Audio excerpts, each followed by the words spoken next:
शिक्षा में आप सबों की सलामती हो। आज का जो हमारा विषय है वो है मत्ती 5 और उसकी 8 आयत में से, और मुबारक हैं वो जो पाक दिल हैं क्योंकि वो खुदा को देखेंगे। तो मुकाशफा की रूह के फजल से, हमसियशवा और सच्चाई के रूह से हम इस कलाम में से सीखने जा रहे हैं। अब मसीह में जो देखना है वो है सुनना, यानी हम हर एक चीज़ को आंखों से देखते हैं जिस्मानी तौर पर, लेकिन मसीह में रूहानी तौर पर जो कानों से सुना, यानी शब्द कलाम। यस्सु ने उससे कहा, क्या मैंने तुझसे कहा ना था कि अगर तू ईमान लाएगी तो खुदा का जलाल देखेगी, और मैं तुमको नया दिल बख्शूंगा और नई रूह तुम्हारी बातिन में डालूंगा।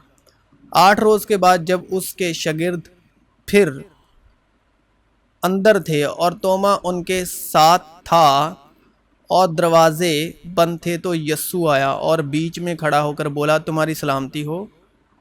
फिर उसने तोमा से कहा कि अपनी उंगली पास लाकर मेरे हाथों को देख, और अपना हाथ पास लाकर मेरी पसली में डाल, और बेइत्तेकाद ना हो बल्कि इत्तेकाद रख। तोमा ने जवाब में उससे कहा, ऐ मेरे खुदावंद, ऐ मेरे खुदा। यस्सु ने उससे कहा, तू तो मुझे देखकर ईमान लाया है, मुबारक वो हैं जो बगैर देखे ईमान लाए।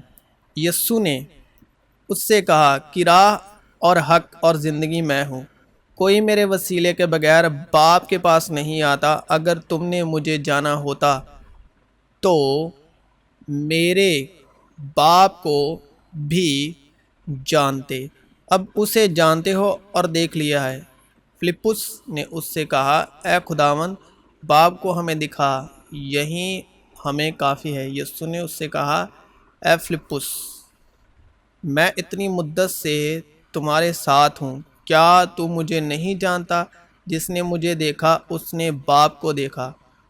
तू क्यों कर कहता है कि बाप को हमें दिखा?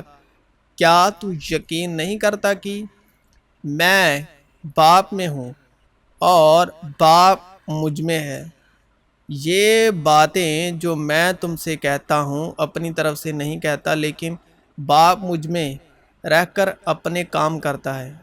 मेरा यकीन करो कि मैं बाप में हूँ और बाप मुझ में, नहीं तो मेरे कामों ही के सबब मेरा यकीन करो। मैं तुमसे सच सच कहता हूँ कि जो मुझ पर ईमान रखता है ये काम जो मैं करता हूँ वो भी करेगा, बल्कि इनसे भी बड़े काम करेगा, क्योंकि मैं बाप के पास जाता हूँ।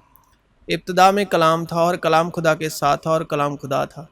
यही इब्तिदा में खुदा के साथ था, और कलाम मुजस्सिम हुआ और फजल और सच्चाई से मामूर होकर हमारे दरमियान रहा, और हमने उसका ऐसा जलाल देखा जैसा बाप के इकलौते का जलाल। तो आओ हम सच्चे दिल और पूरे ईमान के साथ और दिल के इल्ज़ाम को दूर करने के लिए दिलों पर छींटे लेकर और बदन को साफ पानी से धुलवाकर खुदा के पास चलें, और अपनी उम्मीद के इकरार को मजबूती से थामे रहें, क्योंकि जिसने वादा किया है वो सच्चा है। और मोहब्बत और नेक कामों की तरगीब देने के लिए एक दूसरे का लिहाज रखें, और एक दूसरे के साथ जमा होने से बाज ना आए जैसा बाज़ लोगों का दस्तूर है, बल्कि एक दूसरे को नसीहत करें, और जिस कदर उस दिन को नज़दीक होते हुए देखते हो उसी कदर ज़्यादा किया करो। खुदा के नज़दीक जाओ तो वो तुम्हारे नज़दीक आएगा। ऐ गुनाहगारों, अपने हाथों को साफ करो, और आओ दो दिलों, अपने दिलों को पाक करो।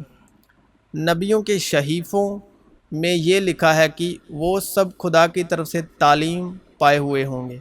जिस किसी ने बाप से सुना और सीखा है वो मेरे पास आता है, क्योंकि हम ईमान पर चलते हैं, ना कि आँखों देखे पर। मेरा यकीन करो कि मैं बाप में हूँ और बाप मुझ में, नहीं तो मेरे कामों ही के सबब मेरा यकीन करो। बस ईमान सुनने से पैदा होता है और सुनना मसीह के कलाम से, और ईमान के बानी और कामिल करने वाले یشوع مسیح کو تاکتے رہیں اور تمہارے دل کی آنکھیں روشن ہو جائیں تاکہ تم کو معلوم ہو کہ اس کے بلانے سے کیسی کچھ امید ہے اور اس کی میراث کے جلال کی دولت مقدسوں میں کیسی کچھ ہے۔ جس کے کان ہوں وہ سنے کہ روح کلیسیاؤں سے کیا کہتی ہے۔ یہ نہیں کہ کسی نے باپ کو دیکھا ہے مگر جو خدا کی طرف سے ہے اسی نے باپ کو دیکھا ہے۔ خدا کو کسی نے کبھی نہیں دیکھا، اکلوتا بیٹا جو باپ کی گود میں ہے اسی نے ظاہر کیا، اور امید سے شرمندگی حاصل نہیں ہوتی کیونکہ روح القدس جو ہم کو بخشا گیا ہے اس کے وسیلے سے خدا کی محبت ہمارے دلوں میں ڈالی گئی ہے۔ خدا کو کبھی کسی نے نہیں دیکھا۔ اگر ہم ایک دوسرے سے محبت کرتے ہیں تو خدا ہم میں رہتا ہے اور اس کی محبت ہمارے دل میں کامل ہو گئی ہے۔ یہ زندگی ظاہر ہوئی اور ہم نے اسے دیکھا اور اسی کی گواہی دیتے اور اسی ہمیشہ کی زندگی کی تمہیں خبر دیتے ہیں جو باپ کے ساتھ تھی اور ہم پر ظاہر ہوئی۔ جو کچھ ہم نے دیکھا اور سنا ہے تمہیں بھی اس کی خبر دیتے ہیں تاکہ تم بھی ہمارے شریک ہو، اور ہماری شرکت باپ کے ساتھ اور اس کے بیٹے یسوع مسیح کے ساتھ ہے۔ اور یہ باتیں ہم اس لیے لکھتے ہیں کہ ہماری خوشی پوری ہو جائے۔ پاک لوگوں کے لیے سب چیزیں پاک ہیں مگر گناہ آلودہ اور بے ایمان لوگوں کے لیے کچھ بھی پاک نہیں، بلکہ ان کی عقل اور دل دونوں گناہ آلودہ ہیں، کیونکہ لکھا ہے کہ پاک ہو اس لیے کہ میں پاک ہوں۔ خداوند کا کلام پاک ہے، اس چاندی کی مانند جو بھٹی میں مٹی پر تائی گئی اور 7 بار صاف کی گئی ہو۔ حکم کا مقصد یہ ہے کہ پاک دل اور نیک نیت اور بے ریا ایمان سے محبت پیدا ہو، اور ایمان کے بھید کو پاک دل میں حفاظت سے رکھیں۔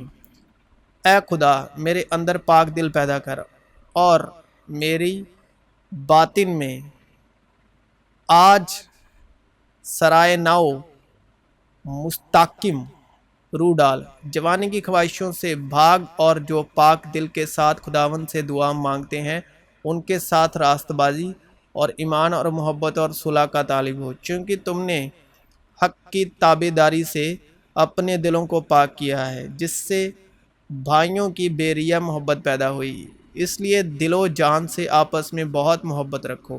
بس اے عزیزو، چونکہ ہم سے ایسے وعدے کیے گئے تو آؤ اپنے آپ کو ہر طرح کی جسمانی اور روحانی آلودگی سے پاک کرے اور خدا کے خوف کے ساتھ پاکیزگی کو کمال تک پہنچائیں۔